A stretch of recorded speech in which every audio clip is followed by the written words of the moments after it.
अखोगी मणिपुर की chief minister honourable मिंग पंजरबदा नोंथोबम बिरेल से माना chief minister ओइरिसे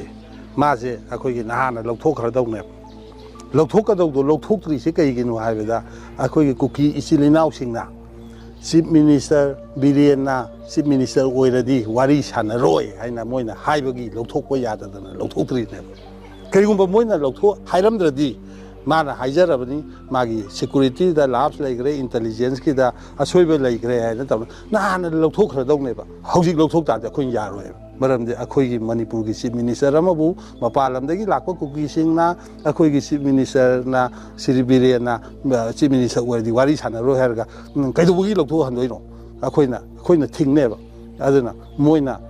करिगुंबा chief minister Biren नत्रदी वारी सारोइसे हाइरमद्रगदी चीफ मिनिस्टर नाहाना सिलमसु याबनी अदुबु हौजिकदी मोइना अदु हाइरमनिना अखोइना चीफ मिनिस्टर सिनबसे सुया यारोय